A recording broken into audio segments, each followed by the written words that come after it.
Hello, welcome to Paru's pantry. Paru's പാൻട്രിയിൽ ഇന്നൊരു ചെറിയ കറിയാണ് കേട്ടോ. ഒരു 10 മിനിറ്റ് മതി. ഇന്നൊരു രസമാണ്. അതായത് പിഴിപുളിയും തക്കാളിയും ഒന്നും ചേർക്കാതെയാണ് ഈ രസം വയ്ക്കുന്നത്. ഇതിൽ പുളിക്കായിട്ട് ഞാൻ ചേർക്കുന്നത് ലെമണാണ്, നാരങ്ങയാണ്. ഇത് വളരെ ടേസ്റ്റിയും അതുപോലെ തന്നെ ഹെൽത്തി ആയിട്ടുള്ളതുമായിട്ടുള്ള ഒരു കറിയാണ്. നമ്മൾ തമിഴ്നാട്ടിലോട്ടൊക്കെ പോകുന്തോറും ഇത് പരിപ്പും പിന്നെ തക്കാളിയൊക്കെ ഇട്ടാണ് വെക്കുന്നത്. ഞാനിന്ന് പരിപ്പൊന്നും ചേർക്കുന്നില്ല. വളരെ ലൈറ്റായിട്ട്, സ്റ്റൊമക്കിന് വളരെ ലൈറ്റായിട്ടുള്ളൊരു കറിയായിട്ടാണ് വെക്കുന്നത്. വളരെ ഈസിയാണിത് വെക്കാൻ. എങ്ങനെയാണ് ചെയ്യുന്നതെന്ന് നോക്കാം. അപ്പോൾ നമുക്ക് ഇൻഗ്രീഡിയൻസ് ഒക്കെ ഓരോന്നായിട്ടൊന്ന് നോക്കാം. വളരെ കുറച്ച് ഇൻഗ്രീഡിയൻസേ വേണ്ടൂ. മെയിനായിട്ട് വേണ്ട ഇൻഗ്രീഡിയൻ്റ് അറിയാലോ, ലെമണാണ്. ഇതൊരു ചെറിയ ലെമണാണ്, ഇതിൻ്റെ ആവശ്യമേ വരുന്നുള്ളൂ. ഇതുകൊണ്ട് തന്നെ ഒരു 2 കപ്പ് രസം നമുക്ക് കിട്ടുന്നുണ്ട് ഓൾമോസ്റ്റ്. ഓക്കെ, പുളി അനുസരിച്ച് നിങ്ങൾ ലെമൺ ചേർക്കുക. പിന്നെ ഒരു ചെറിയ കഷ്ണം ഇഞ്ചി, പിന്നെ ഒരു 4-5 വെളുത്തുള്ളി. ഇഞ്ചിയെ അപേക്ഷിച്ചിട്ട് വെളുത്തുള്ളി കുറച്ച് കൂടുതൽ എടുക്കണം കേട്ടോ രസത്തിന്. വെളുത്തുള്ളിയാണ് കുറച്ച് ഇമ്പോർട്ടൻറ്റ് കമ്പയർഡ് ടു ജിഞ്ചർ. പിന്നെ 2 പച്ചമുളക്, പിന്നെ ഒരു 4 ഉണക്കമുളക്. ഇതൊക്കെ നിങ്ങളുടെ എരിക്കനുസരിച്ചാണ് കേട്ടോ. പിന്നെ കായം, അതും നമ്മുടെ രസത്തിന് മസ്റ്റാണ്. കായം കുറച്ച്, പിന്നെ മഞ്ഞൾപ്പൊടി കുറച്ച്, ഒരു 1/4 ടീസ്പൂൺ ഉലുവാപ്പൊടി, ഉപ്പ്, പിന്നെ കടുക്, പിന്നെ വെളിച്ചെണ്ണ. ഇത്രയായപ്പോൾ കഴിഞ്ഞു ഇൻഗ്രീഡിയൻസ്. അങ്ങനെ രസം വെക്കാനായിട്ട് ഞാനൊരു പാൻ അടുപ്പത്ത് വെച്ചിട്ടുണ്ട്. പാൻ ചൂടാകുമ്പോഴത്തേക്ക് നമുക്ക് ഓയിൽ ഒഴിച്ച് കൊടുക്കാം. ഞാനിവിടെ കോക്കനട്ട് ഓയിൽ ഒരു ടേബിൾ സ്പൂണാണ് ഒഴിച്ചിരിക്കുന്നത്. നിങ്ങൾക്ക് ഏതെടുക്കാം, ഏതായാലും കുഴപ്പമില്ല കേട്ടോ. അതിലേക്കൊരു 1/2 ടീസ്പൂൺ കടുക് ഇട്ട് കൊടുക്കുന്നുണ്ട്. കടുകും കറിവേപ്പിലയും ഞാൻ ഏറെ ഇടും കേട്ടോ. നിങ്ങളുടെ ഇഷ്ടത്തിന് നിങ്ങൾക്ക് ഉപയോഗിക്കാം. കടുക് പൊട്ടുമ്പോഴത്തേക്ക് കറിവേപ്പില ഇട്ട് കൊടുത്തു. ഇനി ഇതിനകത്തോട്ട് ചേർക്കേണ്ടത്, ഞാൻ ഇഞ്ചിയും വെളുത്തുള്ളി എടുത്തേക്കുന്നത് ഇതുപോലെ ഒന്ന് ചതച്ച് വെച്ചിട്ടുണ്ട്. ആ ചതച്ച ഇഞ്ചിയും വെളുത്തുള്ളി നമുക്ക് ഇട്ടിട്ട് ഇതൊന്ന് ഇളക്കി കൊടുക്കാം. അല്ലെങ്കിൽ വെളുത്തുള്ളി ചിലപ്പോൾ ഇതിൽ ഞാനൊന്ന് ഒട്ടിപ്പിടിക്കും. എന്നിട്ട് ഇതൊന്ന് ഇളക്കി ഒന്ന് മിക്സ് ചെയ്യാം.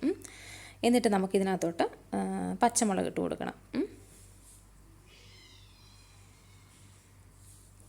പച്ചമുളക് ഞാൻ 2 പച്ചമുളക് അരിഞ്ഞിരുന്നത് ഇട്ട് കൊടുക്കുകയാണ്.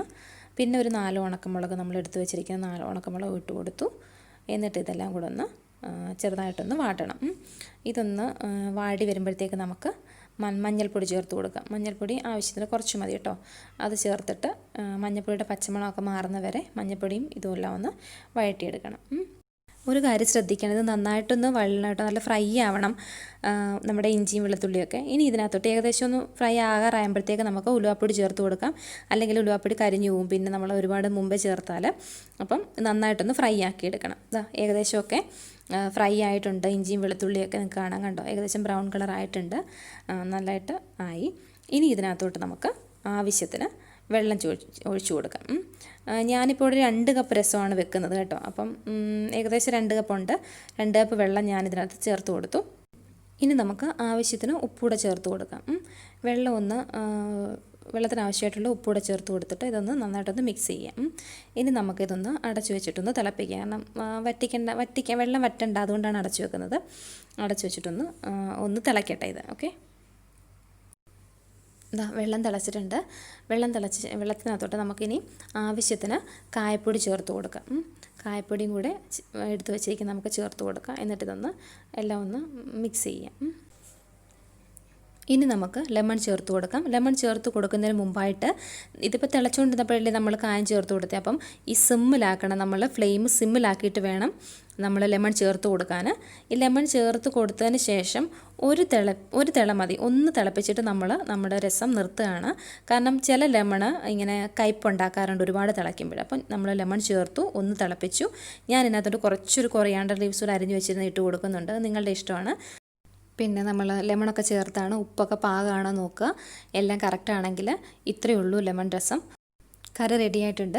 ഇത് പല രീതിയിൽ വെക്കാറുണ്ട്. പരിപ്പൊക്കെ ഇട്ടിട്ട് വേവിച്ചിട്ടും ടൊമാറ്റോയൊക്കെ ഇട്ടിട്ടൊക്കെ ചെയ്യാറുണ്ട്. ഞാൻ പരിപ്പൊന്നും ഇട്ടിട്ടില്ല. കാരണം ഇത് വളരെ ലൈറ്റായിട്ട്, നമ്മുടെ സ്റ്റൊമക്കിന് വളരെ ലൈറ്റായിട്ട് കിട്ടേണ്ട രീതിയിലാണ് ഞാൻ ചെയ്തിരിക്കുന്നത്. അപ്പം നമുക്ക് വേണമെങ്കിൽ ഈ കോൾഡും കഫും ഒക്കെ ഉള്ളപ്പോഴത്തേക്ക്, അല്ലെങ്കിൽ സ്റ്റൊമക്ക് എന്തെങ്കിലും അപ്സെറ്റ് ആയിരിക്കുന്ന സമയത്തൊക്കെ നമുക്കിത് ധൈര്യപൂർവ്വം കഴിക്കാവുന്നതാണ്.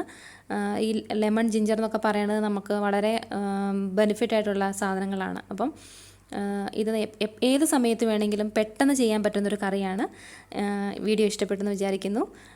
ഇഷ്ടപ്പെട്ടെങ്കിൽ സബ്സ്ക്രൈബ് ചെയ്യുക. വീണ്ടും കാണാം പാറൂസ് പാൻട്രിയിൽ മറ്റൊരു വീഡിയോയിലൂടെ. Thanks for watching.